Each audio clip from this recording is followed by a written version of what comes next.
கர்த்தருக்கு மகிமை உண்டாகட்டும். இது கர்த்தருடைய வார்த்தைக்கான நேரம். நம்ம ஆயத்தமாய் காத்திருப்போம். நிச்சயமாய் கர்த்தர் நம்மோடு பேசும்படியா நம்ம ஜெபத்தோடு கூட இருப்போம். ஏன்னா கர்த்தர் நமக்கு நிறைய காரியங்களை நமக்கு செஞ்சிருக்கிறார். அவர் செஞ்ச காரியம் 1 2 அல்ல, நிச்சயமாய் நிறைய காரியங்களை கர்த்தர் நமக்கு செஞ்சிருக்கிறார். நாம் செய்திக்கு நிறைய கடந்து போகலாம். இன்றைக்கான செய்தி, கவலையை போக்க என்ன வழி? இதுதான் இன்னைக்கான தலைப்பு. அல்லது கவலையை மறக்க என்ன வழி? இதுதான் இன்றைக்கான தலைப்பு.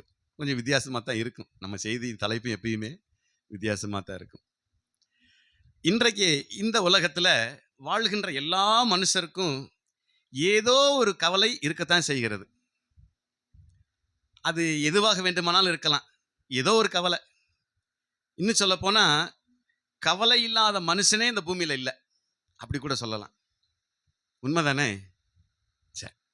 சரி, இங்கே இருக்கிறவங்களை எத்தனை பேருக்கு கவலை என்பதே இல்லைன்னு சொல்கிறீங்க? கையை உயர்த்தி காமிங்க பாப்பா. கையை உயர்த்தி காமிங்க. எனக்கு கவலையே இல்லை அப்படிங்கிறவங்க கையை உயர்த்தி காண்பீங்க. என்னப்பா, ஏதோ ஒரு விதத்தில் ஏதோ ஒரு கவலை இருக்கு. சரி, அப்போ எல்லாரும் கவலையோடு தான் வந்திருக்கிறீங்க. ஸ்தோத்திரம் அதுக்கு. சரி, இன்னொரு கேள்வி. உங்களுடைய கவலையை மறக்கணும்னா அல்லது உங்கள் கவலையை போக்கணும்னா நீங்கள் என்ன செய்வீங்க? கவலையை மறக்க நீங்கள் என்ன வழி தேர்ந்தெடுப்பீங்க? என்ன செய்வீங்க? ப்ரேயர் பண்ணுவோம், மிகச்சிறந்த ஒரு வழி. அடுத்து வேற ஏதாவது? இல்லை, உண்மையா வேற என்ன செய்வோம்? அஸ் யூஸ்வலாக வழக்கமாக நம்ம என்ன செய்வோம்னு சொல்லுங்க பார்ப்போம். வேற ஏதாவது ஒரு செயலை ஈடுபடுவோம். கரெக்டு. அவர் கவலையை மறக்க இன்னொரு செயலில் ஈடுபடுவோம். வேற ஏதாவது? மற்றவங்களோட பகிர்ந்து கொள்வோம். கரெக்ட், நிச்சயமா கரெக்ட், அது உண்மை. ஒரு சிலருக்கு நம்ம கவலை யாட்டி சொல்லலைனாக்க தூக்கமே வராது. யார்ட்டாவது சொல்லியிருக்கணும், அப்படின்னா கொஞ்சம் பாரம் குறையும், கவலை கொஞ்சம் மறக்கும். நல்ல அருமையான பதில். வேற ஏதாவது? எப்படிமா? பாடல் பாடும் போது ஒரு சந்தோஷம் வரும், கவலை மறந்துடும். சரி, வேற ஏதாவது? நிறைய சொல்லுங்களேன். எல்லாத்துக்கும் ஏசப்பா தான். எல்லாத்தையும் மாத்துறது ஏசப்பா தான். எனக்கெல்லாம் கவலை வந்துச்சுனாக்க நிறைய சாப்பிடுவேன், அப்புறம் தூங்கிடுவேன். அப்படி யாராவது சொல்றீங்களா? அப்படி செய்வோம், அது ஒரு மருந்து தான். இல்லை, அதான் வழி. அந்த மாதிரி வழி ஏதாவது செய்வீங்க? உங்க கவலையை மறக்கிறதுக்கு என்ன வழி? உலகத்தை என்ன செய்வேன் தெரியுமா? நேராக பச்சை போடு கடைக்கு போயிடுவேன். கொஞ்ச நேரம் கவலை மறந்து இருந்துட்டு வரலாம்ட்டு. அப்படித்தானே செய்யறாங்க. சரி, அப்போ உலகத்துல பல வழிகள் இருக்கிறது, கவலை மறக்கிறதுக்கு பல வழிகள் இருக்கிறது. ஆனாலும் கர்த்தருடைய வார்த்தை என்ன சொல்லுகிறது?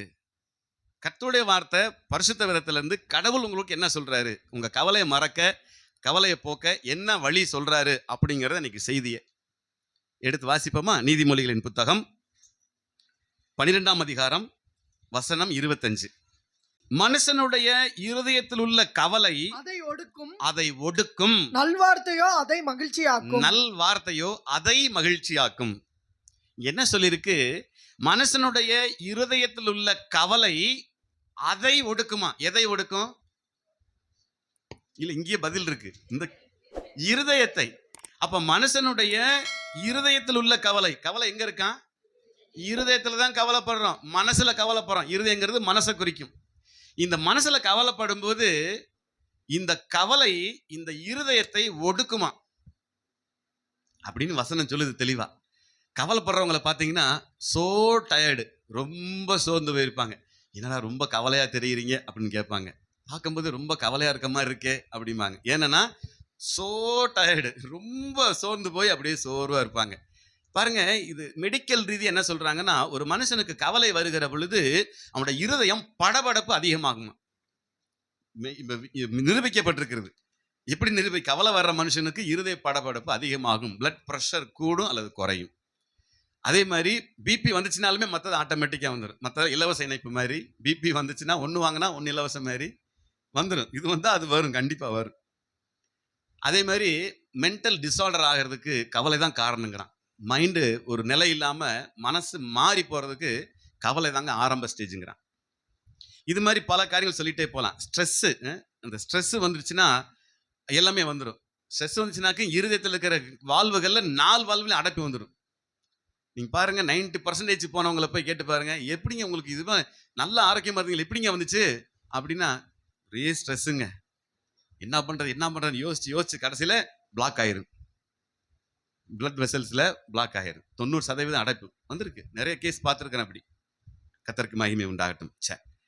பாருங்க, அடுத்து ஒரு கேள்வியோட நான் ஆரம்பிக்கிறேன். உங்களுக்கு கவலை வருகிற போது நீங்கள் அதற்கான காரணம் என்ன என்பதை ஆராய்ந்து பார்ப்பீர்களா, அல்லது கவலையை மறக்க முயற்சிப்பீர்களா? எதனால கவலை வந்துச்சு, எதனால வந்துச்சுன்னு ஆராய்ந்து பார்த்து அதுக்கு முடிவு செய்வீங்களா, இல்ல கவலையை மறக்கிறதுக்கு என்ன வழின்னு யோசிப்பீங்களா, அதுக்கு முயற்சி பண்ணுவீங்களா? ஆராய்ச்சி பண்றவங்களா எத்தனை பேர் எதுக்கு கவலை வந்துச்சு ஆராய்ச்சி பண்ணி பார்க்கறான் பாருங்க. ரைட், அக்கா மட்டும் தான் கை தூக்கி இருக்காங்க அங்க. ஸ்தோத்திரம். கவலையை மறக்க முயற்சிக்கிறவங்க தான் இன்னைக்கு அநேகம் பேர். எதனால வந்துச்சுன்னு ஆராய்ந்து பார்க்கறவங்க கொஞ்சம் பேர் தான். மனுஷன் சொல்லுவாங்க பாருங்க, ஒண்ணு போனா ஒண்ணு வருதுங்க, ஒரு கவலையில இருந்து வெளியில வந்தா இன்னொரு கவலை தானா வருதுங்க. அப்ப என்னன்னா, ஒண்ணுக்கு மேல ஒண்ணு. ஒரு மெழுகுவத்தி தீக்குச்சி சம்பவம் சொல்லுவாங்க. அந்த தீக்குச்சி மெழுகுவத்தி ஒரு நாள் பேசிக்கிச்சான். அந்த தீக்குச்சி சொன்னிச்சான், மெழுகுவத்தி அண்ணே, நான் தான் உனக்கு வெளிச்சம் கொடுக்குறேன், என்னை அழிச்சிட்டு உனக்கு வெளிச்சம் கொடுக்குறேன், ஆனா நான் உடனே அணைஞ்சு போயிடுறேன், நீ ரொம்ப நேரம் வரைக்கும் இருக்கிறிய எப்படின்னு கேட்டுச்சான். தீக்குச்சி அணைஞ்சு போயிடும், உடனே அணைஞ்சு போயிடும். மெழுகுத்தி ரொம்ப நேரம் எரியும். இது சந்தேகமா இந்த தீக்குச்சி கேட்டுச்சான். அது உண்மைதான் சகோதரா, நீ என்னை பத்த வைக்கிறதுக்காக ரொம்ப கோவப்படுற, சர்ன்னு எரியிற, உடனே ஆஃப் ஆயிடுற, நான் மெதுவா வாங்கிக்கிறேன், அதனால நான் ரொம்ப நேரம் இருக்கிறேன் அப்படின்னுச்சான். எதையுமே மெதுவா சாந்தமா ஏத்துக்கிட்டோம்னா ரொம்ப நேரம் நல்லா இருக்கும். எடுத்த எடுப்புல சர்ன்னு கோவப்பட்டோம்னாக்கும் எரிஞ்சு நம்ம அப்படி முடிஞ்சு போயிரு. கையில நிறைய பேர் கை சுட்டுரு. அதான் விஷயம். அதனால சில காரியங்கள் வரும்போது பொறுமையா ஹேண்டில் பண்ணணும். அவங்க அக்கா இவங்க சொன்ன கை தூக்குனாங்க, அது மாதிரி சில நேரங்கள்ல இது எதனால வந்துச்சு, ஏன் எனக்கு இப்படி நடந்துச்சு, ஏன் இந்த பிரச்சனை எனக்கு அப்ப நீ நிதானிச்சு ஆராய்ந்து பார்ப்பீர்களானால், நீதிமொழிகள் 12:25 சொல்லப்பட்டது போல, மனுஷனுடைய இருதயத்தில் உள்ள கவலை அந்த இருதயத்தை ஒடுக்கும். அதைங்கிறத தவிர இருதயத்தை வாசிக்கணும். மனுஷனுடைய இருதயத்தில் உள்ள கவலை இருதயத்தை ஒடுக்கும், ஆனால் நல்ல வார்த்தையோ அதை மகிழ்ச்சியாக்கும். நல்ல வார்த்தை நான் அடிக்கடி முன்னால சொல்லியிருக்கிறேன். நீங்க கவலையா இருக்கும்போது, கண்ணீரோடு இருக்கும்போது, யாராவது உங்களை பார்த்து தைரியமா இருப்பா நான் இருக்கிறேன்னு அப்படின்னு சொல்றதுக்கு எத்தனை பேர் ஏங்கி தவிச்சிருப்பீங்க. ஒருத்த கூட இல்லையாடா, நீ ஒண்ணுமே செய்யாதப்பா, நான் உன் கூட இருக்கிறேன் பாத்துக்கலான்னு சொல்றதுக்கு எத்தனை பேர் இருக்கிறாங்க இன்னைக்கு? யாரும் இல்லை. அப்படிப்பட்ட நிலைமையில தான் கர்த்தர் கை கொடுக்க வர்றார். வாசிங்க இன்னொரு வசனத்தை, மத்தேயு சுவிசேஷம் 6ஆம் அதிகாரம். அதுல 25 34 வரைக்கும் ஒவ்வொரு வசனமா மெதுவா சுருக்கமா ஆகையால் எண்ணத்தை உண்போம், எண்ணத்தை குடிப்போம் என்று உங்கள் ஜீவனுக்காகவும் எண்ணத்தை உடுப்போம் என்று உங்கள் சரீரத்துக்காகவும் கவலைப்படாதிருங்கள் என்று உங்களுக்கு சொல்லுகிறேன். ஆகாரத்தை பார்க்கிலும் ஜீவனும், உடையை பார்க்கிலும் சரீரமும் விசேஷித்தவைகள் அல்லவா. என்ன அழகா சொல்றாரு பாருங்க. நாளைக்கு என்ன சாப்பிட போறோம் தெரியலங்க, நாளைக்கு என்ன வைக்கிறதுன்னு தெரியல, ஒண்ணுமே இல்லை, நாளைக்கு என்ன வீட்டுல சமையல் பண்ண போறோம், என் பிள்ளைகளுக்கு என்ன சாப்பாடு கொடுக்க போறேன்னு அப்படி கவலைப்படாதீங்க. எண்ணத்தை உண்போம், எண்ணத்தை குடிப்போம் என்று உங்கள் உணவுக்காக கவலைப்படாதீங்க. எண்ணத்தை உடுப்போம், எந்த ட்ரெஸ்ஸை போட்டுக்க போறோம், நல்ல ட்ரெஸ்ஸே இல்லையே, இன்னைக்கு ஒரு விசேஷத்துக்கு போகணுமே அப்படின்னு சொல்லி உங்கள் சரீரத்திற்காகவும் கவலைப்படாதிருங்க. அது அழகா சொல்றாரு. அந்த பழமொழி மாதிரி நீங்க எழுதி வச்சுக்கோங்க. ஆகாரத்தை பார்க்கலும் ஜீவனும், உடையை பார்க்கலும் சரீரமும் விசேஷித்தவைகள் அல்லவா. ஆகாரம் கிடைக்கலன்னா இன்னொரு நாள் சாப்பிட்டுக்கலாம், அதை விட ஜீவன் முக்கியம். இந்த ட்ரெஸ் போலன்னா வேற ட்ரெஸ் இன்னொரு நாள் போட்டுக்கலாம், அதை விட சரீரம் முக்கியம். அதைத்தான் கர்த்தருடைய வார்த்தை சொல்லுகிறது. நீங்க மற்ற வசனம் வீட்டுல வாசிச்சு பாருங்க. இப்ப 27 வாசிங்க. கவலைப்படுகிறதினாலே உங்களில் எவன் தன் சரீர அளவோடு ஒரு முழத்தை கூட்டுவான். நீங்க கவலைப்படுறதுனால நீங்க அளந்து பாருங்க. நான் இன்னைக்கு ரொம்ப கவலைப்பட்டேன், போய் ஒரு முளம் வளர்ந்துட்டோமா அப்படின்னு டெஸ்ட் பண்ணி பாருங்க, வளர்ந்துருக்க மாட்டீங்க, அப்படியே தான் இருப்பீங்க. அப்ப கவலைப்படுகிறதுனால சரீர அளவோடு எவனும் ஒரு முளத்தை கூட்டவும் முடியாது, குறைக்கவும் முடியாது. அதனால சொல்றாரு, ஏன் கவலைப்படுறீங்க, உங்களால ஒண்ணுமே செய்ய முடியாது, இன்னொரு வசனம் வாசிங்க. அப்படி 28, 29 வாசிங்க. உடைக்காகவும் ம். நீங்கள் கவலைப்படுகிறது என்ன? ம். காட்டு புஷ்பங்கள் எப்படி வளர்கிறது என்று கவனித்து பாருங்கள். ம். அவைகள் உழைக்கிறதும் இல்லை, நூற்கிறதும் இல்லை. ஆ. என்றாலும் சாலமோன் முதலாய் ம். தன் சர்வ மகிமையிலும் ம். அவைகளில் ஒன்றை போலாகிலும் உடுத்தியிருந்ததில்லை என்று உங்களுக்கு பாருங்க, சொல்லுகிறேன். அங்க சொல்றாரு, நீ ட்ரெஸ்ஸுக்காக ஏன்ப்பா கவலைப்படுற? கர்த்தருடைய வார்த்தையில சொல்லி இருக்குது, அவர் காட்டு புஷ்பங்களுக்கு அவ்வளவு மகத்துவமான விசேஷித்த உடைகளை கொடுத்திருக்கிறாராம். நீங்க பாருங்க, மலைப்பகுதிகளில் பார்த்தீங்கன்னா அந்த பூக்கள் அப்படியே பூத்து குலுங்கும். நீங்க கொடைக்கானல் போகும்போது அந்த ஊதா கலர்ல இருக்கக்கூடிய குறிஞ்சி மலர்கள், அந்த குறிஞ்சி பூ பார்த்தீங்கன்னாக்க அப்படி கண்கொள்ளா காட்சியா இருக்கும். அவ்வளவு பூக்கள் அப்படி நிறைஞ்சு இருக்கும். அந்த ப்ளூ கலர் பார்க்கும்போது கண்ணுக்கு ஒரு குளிர்ச்சியும் இருக்கும். அதுக்கே ஆண்டவர் அவ்வளவு விசேஷமா உடுத்து வைப்பாருன்னா உங்களுக்கு கொடுக்க மாட்டாரா அப்படின்னு கேட்கிறார். மத்தேயு 5ஆம் அதிகாரத்துல 36ஆம் வசனம் அன்னைக்கு வாசிங்க.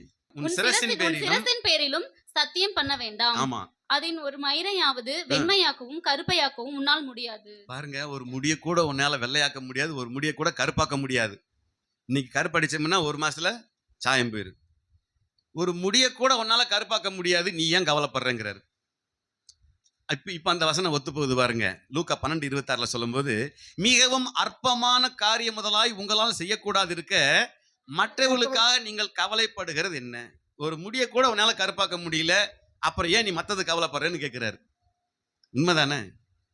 நம்மளால அற்ப காரியம் கூட செய்ய முடியாது, சின்ன வேலை கூட நம்மளால செய்ய முடியாது. சரி, ஒரு சிலர் எல்லாம் பாத்தீங்கன்னா தேவையில்லாததுக்கெல்லாம் கவலைப்படுவாங்க. அது அவசியமே இருக்காது, கவலைப்பட்டு உட்காந்துருப்பாங்க. ஒரு சிலருக்கு நான் அம்மா சொன்னது போல யார்கிட்ட சொல்லிடணும். இந்த கவலை யார்கிட்ட சொன்னாதான் மனசு ஆறும், அப்பதான் தூக்கம் வரும். அது மாதிரி இன்னும் ஒரு சிலர் என்னன்னா, என் கவலை என்னோட போகட்டும், என் கவலை என்னோட போகட்டும், நான் ஏன் அடுத்தவங்களை கஷ்டப்படுத்திட்டு அப்படின்னு மனசுக்குள்ளே வச்சுட்டு இருப்பாங்க. இவங்களுக்கெல்லாம் ஸ்ட்ரெஸ் அதிகமாயிரும், உள்ளுக்குள்ளே வச்சிருக்காங்க பாருங்க. கல்யாணம் பண்ணாதவனுக்கு ஒரே கவலை, எப்போ கல்யாணம் பண்ணுவோம், எப்போ கல்யாணம் பண்ணுவோம். கல்யாணம் பண்ணவனுக்கு 1000 கவலை. கேள்விப்பட்டிருக்கீங்களா? பரவாயில்லையே, கரெக்டா வார்த்தை வருது. அப்போ கல்யாணம் பண்ணாதவனுக்கு ஒரே கவலை என்னன்னா, எப்போ கல்யாணம் பண்ணுவோம்னு. ஆனா கல்யாணம் பண்ணவனுக்கு அப்பா ஒண்ணு எங்க இருக்கு, 999 எங்க இருக்கு. கர்த்தருக்கு மகிமை உண்டாகட்டும். சரி, இந்த கவலை எல்லாத்தையும் நம்ம யார்கிட்ட சொன்னா நமக்கு நிம்மதி கிடைக்கும்? அப்படி ஏதாவது உங்களுக்கு தெரியுமா? நான் போய் அவர்கிட்ட போய் சொல்லுவேங்க, என் கவலையெல்லாம் சொல்லிடுவேங்க, எனக்கு அப்படியே நிம்மதி ஆயிருங்க அப்படின்னு. நேரா முள்ளிப்பாடி பசேரி வருவாங்க. எப்படிமா?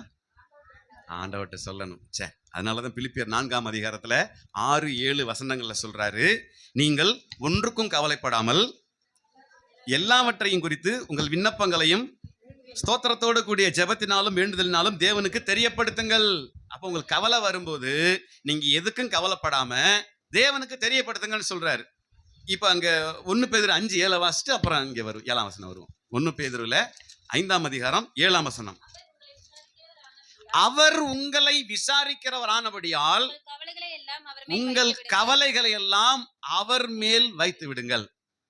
இப்ப எப்படி வாசிக்கிறேன் தெரியுமா? 1 பேதுரு 5:7. இயேசு உங்களை விசாரிக்கிறவர் ஆனபடியால் உங்கள் கவலைகளை எல்லாம் இயேசுவின் மேல வைத்து விடுங்கள். இதுதாங்க பதில். உங்க கவலையெல்லாம் நீ யார் மேல வைக்க போறீங்க? ஏசப்பா, என் கவலையெல்லாம் உங்கள்ட்ட இறக்கி வச்சுட்டேன்னு சொல்லிட்டு போயிருங்க. ஏன்னா அவர் சுமந்து தீர்த்துட்டார். உங்க கவலைகளை, கண்ணீர்களை, பாரங்களை, வியாதிகளை, துன்பங்களை, வேதனைகளை எல்லாத்தையும் அவர் கல்வாரி சிலுவையில சுமந்து தீர்த்துட்டாரு. அதனால நீங்க அவர்கிட்ட போய் இறக்கி வச்சிருங்கிறார். இப்ப பிலிப்பியர் 4ஆம் அதிகாரம் 7ஆம் வசனம் சொல்லுது, இப்படி இறக்கி நீங்க வச்சிட்டீங்கன்னா அப்பொழுது எல்லா புத்திக்கும் மேலான தேவ சமாதானம் உங்கள் இருதயங்களையும் உங்கள் சிந்தைகளையும் கிறிஸ்து இயேசுவுக்குள்ளாக காத்துக்கொள்ளும். நீங்க கவலை போனாதான் இருதயத்துல சந்தோஷம். அதனாலதான் நீதிமொழிகள் 12:25 வாசிச்சோம், மனுஷனுடைய இருதயத்தில் உள்ள கவலை அந்த இருதயத்தை ஒடுக்கும். இப்ப இந்த கவலையினால இருதயம் ஒடுங்கி போகுது. இந்த இருதயம் எப்ப சந்தோஷமாகுமா? அதான் பிலிப்பியர் 4:7 சொல்றாரு, எப்பொழுது நீங்க கர்த்தர் கரத்துல உங்கள் கவலையை இறக்கி வச்சதுக்கு அப்புறம், அவர் கரத்துல உங்க கவலையை கண்ணீரெல்லாம் கொட்டினதுக்கு அப்புறம், அப்பொழுது எல்லா புத்திக்கு மேலான தேவ சமாதானம் உங்கள் இருதயங்களையும் உங்கள் சிந்தைகளையும் கிறிஸ்து இயேசுக்குள்ளாக காத்துக்கொள்ளும். இது கர்த்தருடைய வார்த்தைங்க, இது மாறாது. இந்த வானம் பூமி ஒளிஞ்சு போனாலும் இந்த வார்த்தை மாறாது. அல்லேலூயா. அப்ப நீங்க இனிமேல் கவலைப்படுவீங்க? ஆமாவா? சரி, அப்ப நீங்க கவலைப்படாத, ஒன்றுக்கும் கவலைப்படக்கூடாதுன்னு சொல்லியிருக்காரு. எதுக்கும் கவலைப்படாதீங்க. இன்னும் சொல்றாரு, மத்தேயு நம்ம 6 ஏற்கனவே வாசிச்சது போல, எண்ணத்தை உண்போம், எண்ணத்தை புசிப்போம், எண்ணத்தை குடிப்போம், எண்ணத்தை உடுப்போம் என்று உங்கள் உணவுக்காகவும் உடைக்காகவும் சரீரத்திற்காகவும் கவலைப்படாதிருங்கள். ஆனா நம்ம அப்படி நேர் ஆப்போசிட்டா தான் செய்வோம். கவலைப்படாம ஜெபம் பண்ணுங்க அப்படின்னு பிலிப்பியர்ல சொல்றாரு. நம்ம ஜெபம் பண்ணாம கவலைப்பட்டுக்கிட்டே இருப்போம். அப்படி ஆப்போசிட்டா மாறிடுறேன். கவலைப்படாம ஜெபம் பண்ணுங்கயா அப்படின்னா சரி சரி அப்படின்ட்டு போயிட்டு ஜெபமே பண்ணாம ஜெபமே பண்ண முடியலைங்கயா, ஒரே கவலை. அதுக்கு தான் சொல்றாரு ஜெபம் பண்ணுங்கயான்ட்டு. அப்புறம் கவலைப்படாம எப்படி ஜெபம் பண்ணாம எப்படி கவலை போக்குறது? கவலை போக்க என்ன வழி? அப்புறம் நம்ம ஆளுங்க மாதிரி பச்சைப்போடு கடைக்கு போக வேண்டியதுதான். அப்புறம் பாதி பேர் பொன்றாம கடைக்கு போய் நல்லா சாப்பிட்டு தூங்கிட வேண்டியதுதான். 1 கொரிந்தியர் 7ஆம் அதிகாரத்துல வாசிங்க. இது என்ன கர்த்தர் சொல்ல வராருங்கிற விஷயத்தை நீங்க புரிஞ்சுக்கங்க. 32ஆம் வசனம். 1 கொரிந்தியர் 7ஆம் அதிகாரம் 32ஆம் வசனம். என்ன அழகா சொல்றாரு பாருங்க. எப்ப நீங்க கவலைப்படாம இருக்கும் நான் விரும்புறேன்னு கர்த்தர் சொல்றாரு. அல்லேலூயா, அல்லேலூயா. நீங்க கவலைப்படாம இருக்கணும்னு யார் விரும்புறா? பக்கத்து வீட்டுக்காரங்களா? பக்கத்து வீட்டுக்காரன் செம்மத்துக்கு முழிக்க மாட்டேனான்றான். அது நீங்க கவலைப்பட்டீங்கன்னு வைங்க, அவனுக்கு எவ்வளவு சந்தோஷம் தெரியுமா? பக்கத்து வீட்டுல அவன் பாடுறா காலையில இருந்து வீட்டை விட்டே வெளியே வரலாம், அவன் போட்டார்ல அட்டியை போட்டான்லங்க அப்படின்னு அவன் சந்தோஷப்படுவேன். நான் சொல்றேன், அவங்களுக்கு முன்னால உற்சாகம் எந்திரிச்சு நின்று நடந்து பாருங்க, சந்தோஷமா நல்ல ட்ரெஸ்ஸை போட்டுக்கிட்டு நல்ல கம கமன்னு போங்க. அவன் பார்த்து வயிறு எறிவான். என்னடா இப்படி நடந்துச்சு, இப்படி போய்கிட்டு இருக்கிறான். தாவீது கதை சொன்னாரு, உன் சத்துருவுக்கு முன்பாக நான் ஒரு பந்தி ஆயத்த பண்றேன்டாங்கிறாரு. உன் சத்துரு உன்னை கொலை பண்ண வந்து நிக்கிறேன், நீ அழகா சாப்பிட போறேங்கிறாரு. அதனால ஆரம்பத்தை சொன்னேன், நான் சாப்பிட்டு தூங்கிடுவேன். எனக்கு கர்த்தர் எனக்காக பந்தி ஆயத்தம் பண்ணியிருக்கிறாரு. எவ்வளவு கவலை வந்தாலும் சரி, சாப்பிடு மகனே, திருப்தியை சாப்பிட்டு பிசாம தூங்கு, நான் பார்த்துக்கிறேன், மற்றவெல்லாம் நான் பார்த்துக்கிறேன். உங்க கவலைகள் எல்லாம் அவர் மீதா வச்சிருங்கன்னு சொல்றாரு. அவர் உங்களை விசாரிக்கிறவன் ஆனபடியால் 1 பேதுரு 5:7. உங்கள் கவலைகள் எல்லாம் அந்த எண்ணம் நமக்குள்ள வரணும். அதனாலதான் இந்த கவலை ஏன் வந்துச்சு, எதுக்கு வந்துச்சுன்னு ஆராய்ந்து பார்க்கணும். நீங்க அவர் மேல வச்சிருங்க. அவர் உண்மையில் கண்ணை வைத்து அப்பதான் சொல்லுவாரு. நீங்க அவர் மேல வச்சிட்டீங்கன்னா உங்க ஆலோசனை சொல்லுவார், மகனே ரைட்ல போகாத லெப்ட்ல போ. அப்பதான் ஆலோசனை வரும். நீ போ, தாண்டி போ, அதிகாரத்தை நான் தயவு பண்றேன், போ, கையெழுத்தாயிரும், போ. ஏன் கவலைப்படுற? என்னென்ன காரியங்களுக்காக நீ கவலைப்படுறாங்க? திருமண காரியங்கள் தடையாயிட்டே இருக்குது, ஒரு கவலை. குழந்தை பாக்கியம் தள்ளிக்கிட்டே போகுது, அது ஒரு கவலை. படிக்கிற பிள்ளைகளுக்கு ஃபெயில் ஆகிட்டே போறாங்க, அது ஒரு கவலை. நல்ல மேல் படிப்புக்கு போக முடியல, அது ஒரு கவலை. நல்ல வேலை கிடைக்கல, அதுல ஒரு கவலை. எத்தனை பாருங்க, கவலைகள் எல்லாம் கணக்கில் அடங்காதது. அதே கேள்விக்கு யாரும் கை தூக்கல. கவலை இல்லாத மனுஷன் யாருன்னு கேட்டா யாருமே தூக்கல. அப்ப எல்லாருக்குள்ளேயும் ஏதோ ஒரு விதத்துல ஏதோ ஒரு கவலை இருந்து கொண்டேதான் இருக்கிறது. கர்த்தருக்கு மகிமை உண்டாகட்டும். 1 கொரிந்தியர் 7ஆம் அதிகாரத்துல நீங்கள் கவலையற்றவர்களாய் இருக்க விரும்புகிறேன். விவாகம் இல்லாதவன் கர்த்தருக்கு எப்படி பிரியமாய் இருக்கலாகும் என்று. கல்யாணம் பண்ணாதவன் கர்த்தருக்கு எப்படி பிரியமா இருக்கலாம் என்று கவலைப்படுகிறான். கர்த்தருக்குரியவைகளுக்காக கவலைப்படுகிறான். விவாகம் பண்ணினவன், கல்யாணம் பண்ணினவன் தன் மனைவிக்கு எப்படி பிரியமாய் இருக்கலாம் என்று உலகத்துக்குரியவர்களுக்காக கவலைப்படுகிறான். என்ன அழகா சொல்றாரு பாருங்க. கல்யாணம் பண்ணாதவன் கடவுளுக்கு எப்படி பிரியமா இருக்கலாம்னு கவலைப்படுவானா, கல்யாணம் பண்ணவன் மனைவிக்கு எப்படி பிரியமா இருக்கலாம்னு கவலைப்படுவானா. உண்மை, ஃபேக்ட், இதுதான் ஃபேக்ட். இது சொல்லிருக்குல்ல, மாறாது, பொய் சொல்லாது. சரி, அடுத்த வசனம். அதுபோல மனைவியானவளுக்கும் கன்னிகைக்கும் வித்தியாசம் உண்டு. கல்யாணம் பண்ணவளுக்கும் கல்யாணம் பண்ணாதவளுக்கும் வித்தியாசம் உண்டு. விவாகம் இல்லாதவள் சரீரத்திலும் ஆத்துமாவிலும் பரிசுத்தமாய் இருக்கும்படி கர்த்தருக்குரியவைகளுக்காக கவலைப்படுகிறாள். என்ன அழகா சொல்லிருக்கு பாருங்க. கல்யாணம் பண்ணாதவங்க சரீரத்தை எப்படி பாதுகாப்பா வச்சிருக்கிறது, கர்த்தருக்கு எப்படி உண்மை நடக்குங்கிறதுக்காக கவலைப்படுவாங்க. அடுத்து விவாகம் பண்ணினவள் கல்யாணம் பண்ணவங்க தன் புருஷனுக்கு எப்படி பிரியமா இருக்கலாம் என்று, புருஷனுக்கு எப்படி பிரியமா இருக்கலாம் என்று கவலைப்படுகிறாள். சரி பாருங்க, அடுத்து இதை நான் உங்களை கண்ணியில் அகப்படுத்த வேண்டும் என்று சொல்லாமல் உங்களுக்கு தகுதியாய் இருக்கும் என்றும், நீங்கள் கவலை இல்லாமல் கர்த்தரை பற்றி கொண்டிருக்க வேண்டும் என்றும் உங்கள் சுய பிரயோஜனத்துக்காகவே சொல்லுகிறேன். இதெல்லாம் உங்க சுய பிரயோஜனம், சொந்த பிரயோஜனத்துக்காக அதெல்லாம் சொல்றேங்கிறாரு. உங்களை கண்ணில் அகப்படுத்துறதுக்காக சொல்லலைங்க, உங்களுக்கு பிரயோஜனப்படும்படி தான் சொல்றேங்கிறார். அதனால நம்ம எதுக்காக கவலைப்படணும், எதுக்கு கவலைப்படக்கூடாதுங்கிற விஷயத்தை குறித்து ஆண்டவர் மிக தெளிவா சொல்றார். அப்போ இன்னைக்கு பாருங்க, மனுஷனா பிறந்ததுக்கு நான் கவலைப்படுறேன் எத்தனை பேர் சொல்றீங்க? ஏன்டா இந்த பூமியில மனுஷனா பிறந்தன்னு எத்தனை பேர் கவலைப்பட்டு சொல்லிட்டு இருக்கீங்க? யாராவது ஒரு சிலர் நீங்க சொல்லுவீங்க, பேசாம அந்த பறவை மாதிரி நான் பிறந்திருக்கலாம், அப்படியே அழகா சிறகடிச்சு எங்கெங்கெல்லாம் போய் சுதந்திரமா தெரிஞ்சிருப்பேன். யோசிச்சிருக்கீங்களா இல்லையா? ஏன்னா நான் யோசிச்சிருக்கேன், அதனாலதான் கேட்கிறேன், நீங்களும் யோசிச்சிருப்பீங்க. பறவையை பார்க்கும்போது சந்தோஷமா இருக்கு, நம்மளாம் பறவையா பிறந்திருக்கலாம்டா ஏன் எல்லாம் உள்ளுக்குள்ள வச்சிருக்கிறாங்க, சொல்ல மாட்டேங்கிறாங்க. ஸ்தோத்திரம். சரி. அப்ப மனித வாழ்க்கையை நீங்க வெறுக்கிறீங்களா இல்ல விரும்புறீங்களா? மனுஷ வாழ்க்கைய, இந்த வாழ்க்கையை நீங்க விரும்புறீங்களா? விரும்புறீங்களா? இவ்வளவு கஷ்டம் வந்து மாமா. ஆமென். அல்லேலூயா. ஆமென், ஆமென், ஆமென். சரியான பதில். எவ்வளவு கஷ்டம் வந்தாலும் சரி, கர்த்தர் எனக்கு கொடுத்திருக்கிற வாழ்க்கை, இதை நான் வாழ்ந்தே ஆவேன். அதுதான் கர்த்தர் நமக்கு தருகிற தீர்மானம்.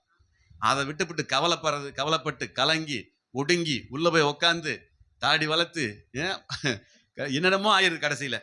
என்னடா இப்படி ஆயிட்ட அப்படிம்பாங்க. நான் சொல்றேன், உங்களுக்கு என்ன கவலைகள் போராட்டங்கள் வந்தாலும் சரி, நீங்க தலை நிமிர்ந்து நில்லுங்க. ஏன்னா உங்க கவலை எல்லாம் விசாரிக்க ஒருத்தர் இருக்கிறாரு. உங்களை விசாரிக்கிறவரா அவர் இருக்கிறபடினால உங்கள் கவலைகளை இயேசுவிடத்துல வைத்து விடுங்கன்னு சொல்லப்பட்டிருக்கு. கர்த்தருக்கு மகிமை உண்டாகட்டும். பெண்ணா பிறந்துட்டோம்னு யாரும் கவலைப்படுறீங்களா? சொல்ல மாட்டீங்க. நல்லா தெரியும்.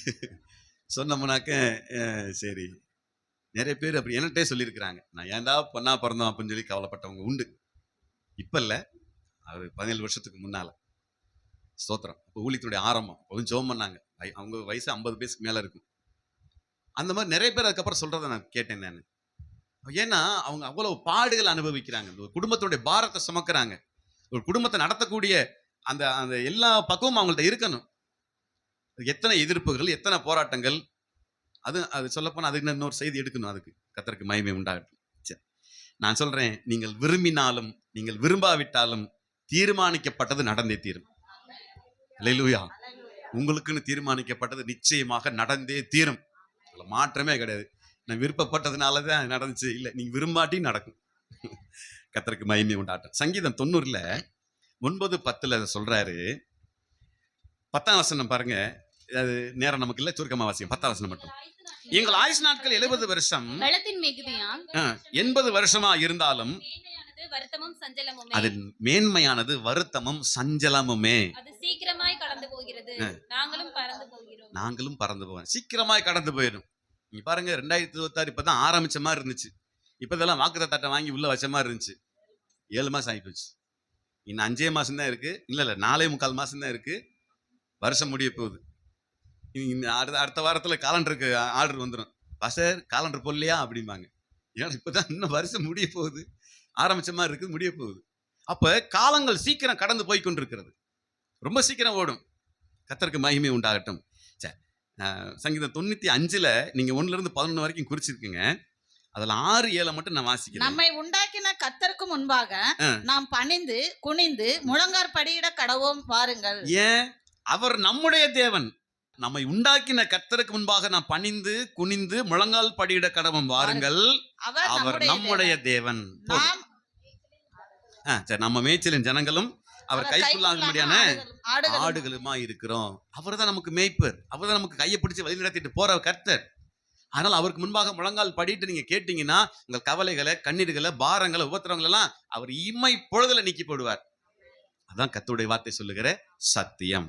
அப்ப இந்த உலகத்துல ஜனங்கள் எதற்காக அதிகமா கவலைப்படுறாங்க? எதுக்காக அதிகமா கவலைப்படுறாங்க? நீங்க சொல்லுங்க பாப்பா. ஜனங்கள் பெரும்பாலும் இன்னைக்கு கிட்டத்தட்ட 840 கோடி ஜனங்கள் இருக்கிறாங்க. இந்த ஜனங்கள்ல பெரும்பாலும் எதுக்காக அதிகமா கவலைப்படுவாங்க? உணவுக்காகவா? பணத்திற்காக? வேற ஏதாவது? உலக காரியங்களுக்காக. எதுக்காகமா? உலக காரியங்களுக்கு தான் அதிகமா கவலைப்படுறாங்க. ஏற்றுக்கொள்ள வேண்டிய விஷயம் தான். சரி, கர்த்தருக்கு மகிமை உண்டாகட்டும். சரி, அப்ப நீங்க எதுக்கு கவலைப்படுறீங்க அதிகமா? உலகத்தான் இருக்கட்டும், நீங்க எதுக்கு கவலைப்படுறீங்க? ஆமென். இது நல்ல காரியமா தெரியுது. சரி, நித்திய ஜீவன் போறதுக்காக கவலைப்பட்டுக்கிட்டு இருக்கான். அதுக்கெல்லாம் கவலைப்பட வேண்டிய அவசியமே இல்லை. நீங்க நியாயமா நடந்தீங்கன்னா, உண்மையா நடந்தீங்கன்னா, அழகா உங்களை கையை பிடிச்சு தூக்கிட்டு போயிடுவாரு. அல்லேலூயா. அவரவே நம்பி இருந்தீங்கன்னா போதும், அழகா உங்களை கூட்டிட்டு போயிடுவாரு. சரி, ஒரு சிலர் சொல்லுவாங்க, நான் எதுக்குமே கவலைப்பட்டது கிடையாதுங்க அப்படி சொல்லுவாங்க. கேள்விப்பட்டிருக்கீங்களா? நான் எதுக்குமே கவலைப்பட்டது கிடையாது. அவனுக்குள்ளதான் 1000 கவலை இருக்கு. வெளியே சொல்றது மட்டும் நான் எதுக்குமே கவலைப்பட்டது இல்லைங்க அப்படிம்பாங்க. நிறைய அடிபட்டிருப்பாங்க அவங்க. சொந்த பந்தத்தினால, உறவுகளால, நண்பர்களால நிறைய அடிபட்டு காயப்பட்டிருப்பாங்க. அவங்க சொல்லுவாங்க, ஏன்னா கல்லாக்கிக்கிட்டாராம் மனுஷன். எதுக்கும் கவலைப்பட மாட்டேன்னா நிறைய அடிபட்டிருக்காருன்னு அர்த்தம். இனிமேல் பார்த்துக்கோங்க. யாராவது சொன்னாக்க, ஐயா இன்னைக்கு சொன்னாங்க, குறிச்சு வச்சுக்கோங்க. இதெல்லாம் தேவைப்படும். பொன்னேட்டில் பதிவு பண்ணிக்கோங்க. அப்ப மனிதர்கள் இன்றைக்கு எதற்கு முதலிடம் தர வேண்டும் என்பதை மறந்து விட்டார்கள். எதுக்கு முதலிடம் தரணும்? கடவுளுக்கா, இல்ல பணத்திற்கா, உணவுக்கா, அப்புறம் வேலைக்காகவா, களியாட்டங்களுக்காகவா, அல்லது மனுஷனுடைய சத்தத்திற்காகவா, நல்ல பாட்டுக்காகவா, நல்ல தாளத்திற்காகவா? எதுக்கு முதலிடம் தரணும்னா கர்த்தருடைய வார்த்தைக்கு தான் முதலிடம் தரணும்.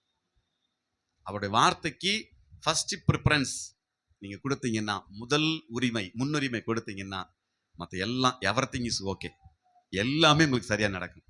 அது வார்த்தை தான் முக்கியம்.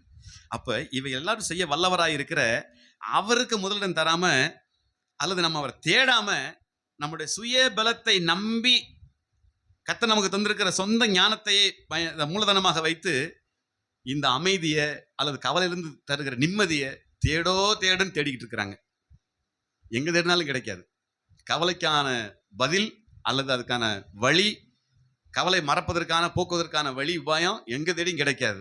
தேட வேண்டிய இடம் ஆமென், கர்த்தருடைய வார்த்தையில தேடணும். அவர் சொன்ன வார்த்தைக்கு கீழ்ப்படியணும். அப்பதான் அதுக்கான வழி உண்டாகும். அதான் மத்தேயு 6:33 சொல்றாரு, முதலாவது தேவனுடைய ராஜ்யத்தையும் அவருடைய நீதியையும் தேடுங்கள், அப்பொழுது இவைகள் எல்லாம் உங்களுக்கு கூட கொடுக்கப்படும். எல்லாம் சொல்லிட்டாரு. ஆனா என்ன, நான் கொஞ்சம் கருப்பா இருக்கேன், கொஞ்சம் விளையாடுனா நல்லா இருப்பணும் அப்படின்னு கவலைப்படுவாங்க. என் மூக்கு கொஞ்சம் சரியில்லை, நல்லா இருந்தா நேரம் இருந்தா நல்லா இருப்பணும். எல்லாம் நல்லா இருக்குங்க, பல்லு மட்டும்தான் இப்படி ஆயிப்போச்சு அப்படி நிறைய கவலைப்படுவாங்க. இருக்கிறாங்கல்ல, எல்லாம் நல்லா இருக்கு, ஆண்டவர் கொடுத்ததுதான் நமக்கு, வேற என்ன? நீங்க பாருங்க, அப்படி பிளாஸ்டிக் சர்ஜரி பண்ணவங்க எல்லாம் நிறைய பேர் போய் சேர்ந்துட்டாங்க. பிளாஸ்டிக் சர்ஜரி பண்ண நிறைய பேர், பெரிய பெரிய நடிகைகளும் பெரிய பெரிய ஆட்கள் எல்லாம் உங்களுக்கு தெரியும். ஒரு டான்ஸ் ஆடுவான், என் பேர் என்ன, மைக்கேல் ஜாக்சன். அவன்லாம் பூரா சர்ஜரி தான், செத்து போனேன். 50 வயசு ஆகிறதுக்குள்ளே செத்து போயிட்டான். அதெல்லாம் நிரந்தரம் இல்லை. கர்த்தர் உங்களுக்கு என்ன தந்திருக்கிறா அது போதும். அதனால மற்றதை குறித்து கவலைப்படக்கூடாது. நான் கொஞ்சம் உயரமா இருந்திருந்தேனாக்க, ஏப்பா இந்நேரம் நான் அங்கே போயிருப்பேன், எங்கேயும் போக முடியாது. அதுக்கு தான் கர்த்தர் உங்களுக்கு சரீர அளவோடு ஒரு முலத்தை கூட்டுவான்னு கேட்கிறார். யாரும் கூட்ட முடியாது, குறைக்க முடியாது. அதனால அதுக்கெல்லாம் கவலைப்படாதீங்கன்னு கர்த்தர் சொல்றார். கர்த்தருக்கு மகிமை உண்டாகட்டும். சங்கீதம் 103:13, தகப்பன் தன் பிள்ளைக்கு இறங்குகிறது போல தேவன் நமக்கு இரக்கம் பாராட்டுகிறார்னு சொல்லப்பட்டிருக்குது. குறிப்பா அதை சொல்லி நான் நிறைவு செய்கிறேன். லூக்கா 15ஆம் அதிகாரத்தில் இந்த சம்பவம் சொல்லப்பட்டிருக்கு. அதுல வசனம் 11 38 வரைக்கும், கடைசி வரைக்கும் நீங்க குறிச்சுக்கங்க. இது உங்களுக்கு விஷயம் தெரிஞ்ச விஷயம் தான். 11ஆம் வசனத்தை மட்டும் ஒருத்தர் வாசிங்க. பின்னும் அவர் சொன்னது, ஒரு மனுஷனுக்கு 2 குமாரர் இருந்தார்கள். ஏசப்பாவே சொல்றாரு, ஒரு மனுஷனுக்கு 2 குமாரர் இருந்தார்கள். அவர்களில் இளையவன் தகப்பனை நோக்கி, தகப்பனே, ஆஸ்தியில் எனக்கு வரும் பங்கை எனக்கு தர வேண்டும் என்றான். என் ஆஸ்தியை பிரிச்சு கொடு, எனக்கு சேரதை இப்ப எனக்கு தான், நான் போறேன்னு சொல்லி கேட்கிறான். அப்ப உடனே போதும். அப்ப என்ன செய்யறாரு இந்த தகப்பன், அவன் பிள்ளைக்கு இரக்கம் பாராட்டுறான். சரி, அவன் தெரியாம கேட்கிறான், அவனுக்கு வாழ்க்கையை பத்தி நான் புரியல, இன்னும் கல்யாணமும் பண்ணல, என்னெல்லாம் பாடுபட போறான்னு தெரியல, எப்படி சுத்தி நம்ம கிட்ட வருவான் அப்படின்னு சொல்லிட்டு ஆஸ்தியை பிரிச்சு இளையவனுக்கு கொடுத்து அனுப்பிச்சிடுறேன்.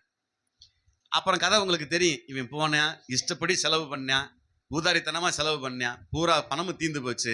அவன் போன நாட்டுல பெரிய பஞ்சம் வந்துருச்சு, சாப்பிட கூட வழி இல்லை. கூட போனவங்க எல்லாம் ஓடி போயிட்டாங்க, தன்னை காப்பாத்திக்கிறதுக்கான வழியே இல்லை. பசி வயிறு பிச்சு எடுக்குது. என்னடா பண்ணலான்னு ஒரு இடத்துக்கு வேலைக்கு போனேன். அங்க ஒரு குடியானவன்ட்ட வேலைக்கு சேர்ந்தேன். அவன் டேய் பன்னி மேய்க்கிற வேலை இருக்கு, போறியான்னு கேட்டேன். சரி அதையாவது நான் செய்யறேன்ட்டு பன்னி மேய்க்க போனேன். அப்பயும் சாப்பாடு கிடைக்கல. இவன் பண்ணி கொண்டு வந்து தவிடு கொட்டுறாங்க. அப்ப தவிடை கொட்டணும்னா இந்த தவிட்டையாவது திங்கலாம்னா அதை கூட இவனு தர மாட்டேங்கிறான். பண்ணி இவனுக்கு மேலே தின்னு விடுது. அப்பதான் புத்தி வந்துச்சு மைனுக்கு. கெட்டு குட்டிச்சவராகி கடைசியில பண்ணி திங்கிற தவிட திங்கும் போது வந்துச்சு புத்தி. ஆஹா, என் தகப்பன் வீட்டுல வேலைக்காரங்க கூட நல்லா சாப்பாடு இருக்குதே. எப்படியா, வேலைக்காரங்க கூட இலை போட்டு சாப்பிட்றாங்க, இலை போட்டு அறுசுவை உணவோடு சாப்பிட்றாங்க. நான் இப்படி இங்க கிடக்கிறேன்னு சொல்லி கவலைப்பட்டேன். எப்ப கவலைப்பட்டேன்? பண்ணி தவிட திங்கும் போது கவலைப்பட்டேன். அப்பதான் கர்த்தர் பேசினார் அவன்கிட்ட, டேய் ஒழுங்கு எந்திரிச்சு ஓடிடு. அப்ப அங்கிருந்து இன்னும் நினைச்சிட்டு வர்றேன், நான் எங்க அப்பாட்ட போவேன், அவரு நீ கூப்பிடாட்டியும் கூட பரவாயில்ல, நான் அவர் வீட்டுல வேலைக்காரனா இருந்து நான் சாப்பிட்டுட்டு போறேன். ஏன்னா பசியோட அருமை தெரிஞ்சு வச்சு. அந்த பசியோட அருமை தெரிஞ்சதுக்கு அப்புறம் போய் நினைச்சுக்கிட்டே போறேன். இந்த தகப்பன் என்ன பண்ணார் தெரியுமா? அந்த மனுஷன் டெய்லி பார்த்துட்டே இருந்திருப்பாரு போல் இருக்கு. இன்னைக்கு வருவேன், நாளைக்கு வருவேன் அப்படின்னு தேடிக்கிட்டே இருந்திருக்காரு மனுஷன். ஐயா, ஏசப்பா சொன்னது இந்த உலகத்தான் கதை இல்லைங்க, இது பரலோக ராஜ்யத்தினுடைய தகப்பனுடைய கதை. அல்லேலூயா. நம்முடைய பரம தகப்பன் உங்களை பார்த்து இப்படித்தான் டெய்லி பார்த்துட்டு இருக்காரு. வந்துருவேன், இன்னைக்கு வந்துருவேன், நாளைக்கு வந்துருவேன் சொல்லி பார்த்துட்டே இருக்காரு. நமக்கு எப்ப புத்தி வந்துச்சு? அங்க வந்து நின்னுதான் இப்ப புரியுது. அப்பா, நான் ஆரம்பத்திலேயே வந்திருக்கலாம்ப்பா, இங்கதான் இருந்தேன், இங்க தவசிமல்ல இருந்தேன், இப்பதான் வர்றேன், முன்னாலே வந்திருக்கலாமேப்பா, இங்க அணப்பட்டுல தான் இருந்தேன்ப்பா, 6 வருஷமா எனக்கு தெரியாதுப்பா.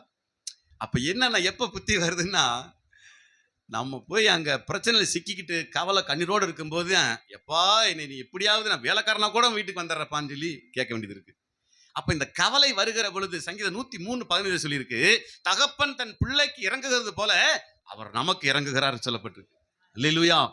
நான் நிச்சயமா சொல்றேன், இந்த கர்த்தருடைய பலிபீடத்தில் சொல்றேன், நிச்சயமாக இன்றைக்கு வந்திருக்கிற அத்தனை பேரும் தேவனிடத்தில் இரக்கம் பெற்று இருக்கிறீங்க. அவர் உங்களை விசாரிக்கிறவரானபடினால உங்கள் கவலைகள் எல்லாம் அவர் மேல வச்சிருங்கிறார். இனி கவலை போக்க வேற எங்கேயும் போயிடாதீங்க. கவலையா இருக்கீங்களா, 3ஆம் நம்பர் பேசியர் நேரா வந்துருங்க. உங்களுக்காக திறந்தே இருக்கு, எப்பொழுதும் புதிய ஆலயம் திறந்தே இருக்கு. எப்ப வேணாலும் வந்து அங்க ஜெபம் பண்ணுங்க, உங்களை விசாரிக்கிறவர் அங்க உட்கார்ந்துருப்பார். அல்லேலூயா. நிச்சயமா இது உண்மையா நான் சொல்ற வார்த்தை. எப்ப வேணாலும் நீங்க வந்து அங்க ஜெபம் பண்ணலாம். இது உங்க தலைமுறைக்கான சபை, உங்கள் தலைமுறை சந்ததிகளுக்கு இந்த சபை உங்களுக்கு கர்த்தர் சொன்ன ஆரம்பத்தில் வெளிப்பாடு கடைசி கால எழுப்புதலுக்கான சபையாக இது இருக்கும்னு சொல்லியிருக்கிறாரு. அது அப்படியே நிறைவேறும் என்று நான் விசுவாசிக்கிறேன். அல்லேலூயா. சரி, கடைசி ஒரே ஒரு வார்த்தை சொல்ல நிறைவு செய்கிறேன். லூக்கா 10ஆம் அதிகாரத்துல அங்கே மார்த்தாள் மரியாள் என்கிற 2 பேரை குறித்து சொல்றாரு. அதை வாசி நம்ம நிறைவு செய்வோம். 40, 41, 42. பற்பல வேலைகளை செய்வதில் மிகவும் வருத்தம் அடைந்து ஏசப்பா மார்த்தாளுடைய வீட்டுக்கு போயிருக்கிறாரு. ஏசப்பா வந்துட்டாரு, சீசர்கள் கூட வந்திருக்கிறாங்க, அவங்களுக்கு இட்லி செய்யணும், வடை சுடணும், சட்னி வைக்கணும், சாம்பார் வைக்கணும்ட்டு பறக்க ஓடிட்டு இருக்கிறாங்க. பாத்திரம் எடுக்கிறாங்க, கழுவுறாங்க, அங்க 2 பாத்துக்குவாங்க. ஏசுனார் என்ன செஞ்சுட்டு இருக்காரு. அங்க பார்த்தா மரியாள் உட்கார்ந்து இருந்தாங்க. மரியாள் உட்காந்து ஏசப்பாட்ட உட்காந்து அவர் வாயவே பார்த்துட்டு இருக்கிறாங்க. நீங்க சொல்லுயா, நீங்க சொல்லுங்கயான்ட்டு. மார்த்தாளுக்கு டென்ஷன் ஆயிருச்சு. வாசிங்க இப்ப டென்ஷன் ஆனத. ஆண்டவரே, நான் தனியே வேலை செய்யும்படி என் சகோதரி என்னை விட்டு வந்திருக்கிறதை குறித்து உமக்கு கவலை இல்லையா? யார்கிட்ட கேட்கறாங்க? எப்பா உனக்கு கவலை இல்லைன்னு ஆண்டவரை பார்த்தே கேட்கறாங்க. இது என்ன அநியாயம்? அவரை பார்த்து கவலை இல்லையான்னு கேட்கலாமா? இவங்களுக்கு அவ்வளவு டென்ஷன் ஆயிருச்சு. என்னன்னாக்க, நான் ஒரு தனியா வேலை செஞ்சுக்கிட்டு இருக்கிறேன், அவன் மட்டும் அங்க உட்கார்ந்து இருக்கிறா, நான் தனியா இப்படி வேலை செஞ்சு எப்ப உனக்கு சப்பாத்தி போடுறது, உனக்கு கவலை இல்லையா அப்படின்னு. ஏப்பா கவலைப்படுற? அதுதான் ஏசப்பா சொல்றாரு, வாசிங்க. எனக்கு உதவி செய்யும்படி அவளுக்கு சொல்லும் என்றால் இயேசு அவளுக்கு பிரதித்திரமாக ஏசப்பா சொல்றாரு, மார்த்தாளே மார்த்தாளே மார்த்தாளே மார்த்தாளே, நீ அநேக காரியங்களை குறித்து கவலைப்பட்டு கலங்குகிறாய். உருளைக்கிழங்கு வெந்திருச்சா முட்டை வெந்திருச்சான்னு கவலைப்பட்டுக்கிட்டு இருக்கிற. தேவையானது அதெல்லாம் தேவையில்லப்பா, தேவையானது ஒன்றே. மரியாள் தன்னை விட்டு எடுபடாத நல்ல பங்கை தெரிந்து கொண்டாள் என்றார். அந்த நல்ல பங்கு என்ன தெரியுமாங்கய்யா? கர்த்தருடைய வார்த்தையை கேட்கறதாங்கய்யா. இந்த வார்த்தையை கேட்கறத நல்ல பங்கு. நீ இந்த வார்த்தையை மட்டும் கேட்டு பாருங்க, உங்க இருதயத்தில் இருக்கிற கவலை எல்லாம் பறந்து போயிடும். உங்களுக்கு மன சோர்வெல்லாம் தீந்து போயிடும். உங்க பழைய அந்த உற்சாகமின்மை அப்படியே உங்களுக்கு தூக்க கலக்கமா இருக்கா, நீங்க இதை கேட்டு மட்டும் பாருங்க, நிச்சயமா மிகப்பெரிய அளவுல நீங்க ரெஃபரன்ஸ் ஆயிருவீங்க. ஒரு தைரியம் வந்துடும். உபாகமம் 28 1 - 14 வரைக்கும் சொல்லியிருக்கிற வசனத்தை வீட்டுல வாசிச்சு பாருங்க. இது ஆசீர்வாதங்கள். வியாதியை என்னை விட்டு விலக்குவேன்னு சொல்லியிருக்கிறாரு. உன் அப்பத்தை தண்ணீர் ஆசீர்வதிப்பேன்னு சொல்லியிருக்கிறாரு. உன் மாப்பி செய்கிற தொட்டி ஆசீர்வதிக்கப்பட்டிருக்குன்னு சொல்லியிருக்கிறாரு.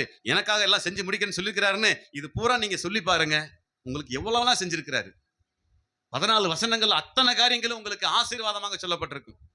அப்படி ஆசீர்வதிக்கிற தேவன் உங்களை கவலையில மூழ்க விட்டுருவாரா என்ன? அதனாலதான் 1 பேதுரு 5:7 வாசிச்சோம்.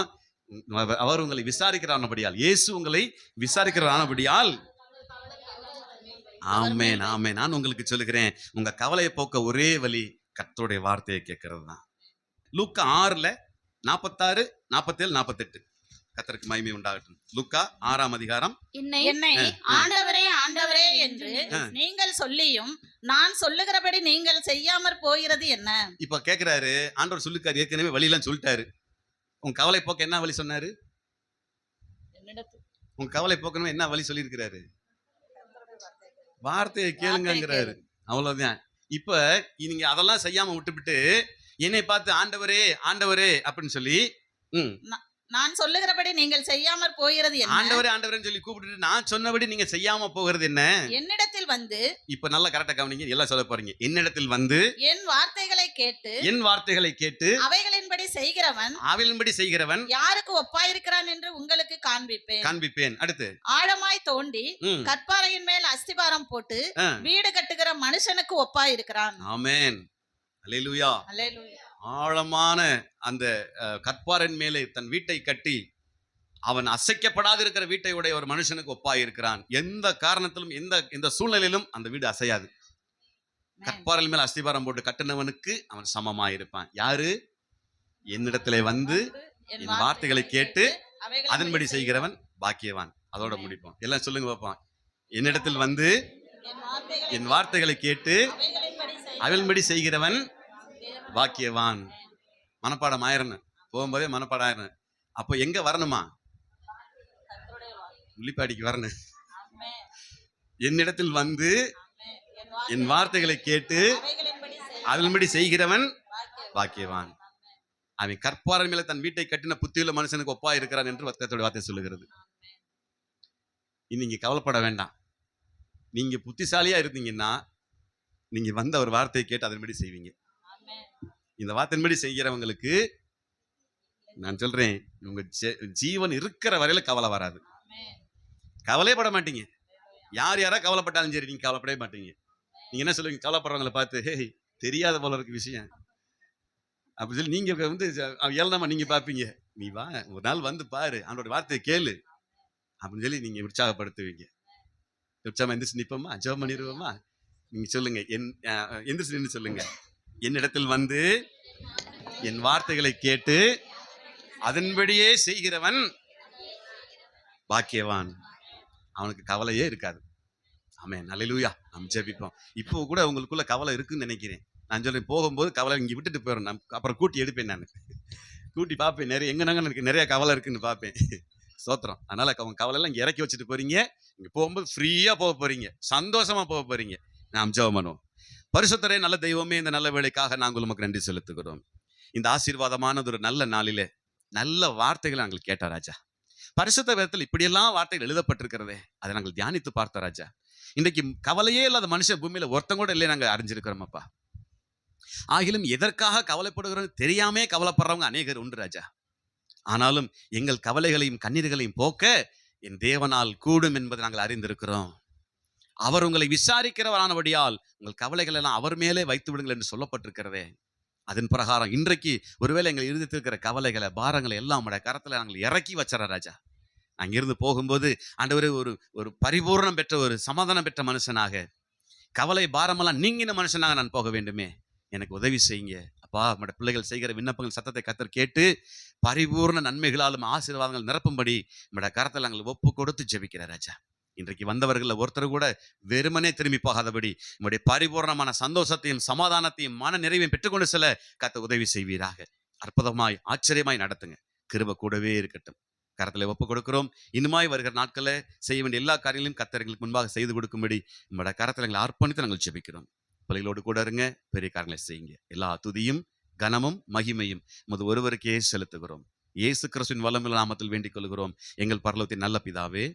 ஆமென், ஆமென், ஆமென்.